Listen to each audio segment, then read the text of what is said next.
today's verse is Hebrews 6 verses 9 to 12. Even though we speak like this, dear friends, we are convinced of better things.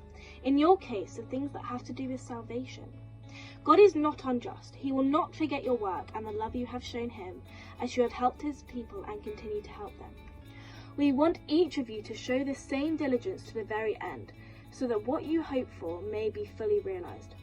We do not want you to become lazy, but to imitate those who through faith and patience inherit what has been promised. Now, I've never really done one of these before, and I was like, I don't actually know what I'm supposed to do. But when I was reading that verse, the word imitate kind of stood out to me. So I was like, well, what does imitate actually mean? And the Google definition is the action of using someone as a role model. And I was thinking, well, who does the Bible say that my role models are supposed to be? And I came across two verses. The first verse is 1 Peter 2 verses 21. For you have been called for this purpose, since Christ also suffered for you, leaving you an example to follow. And I was like, well, maybe Christ is my role model. And then I found this other verse, which is Ephesians 5 verse 1.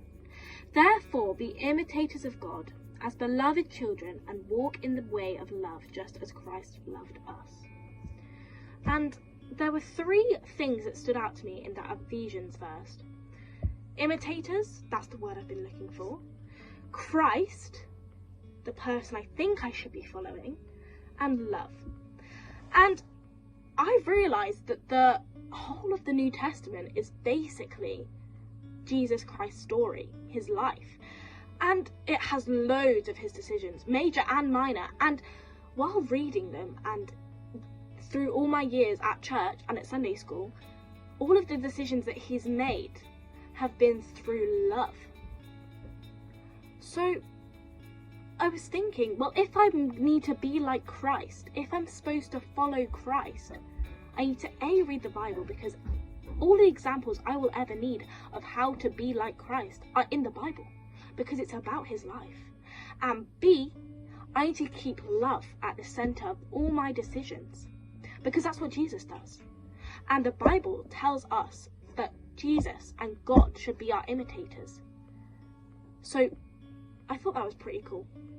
And I'm going to start reading the Gospels more so that I can be more like Jesus and think how Jesus would think, and put love at the center of all my decisions. Hope that was not too boring and it was okay. Tomorrow is my dad, so you might want to skip because it will be quite boring. But I hope you have a great day and a great Advent.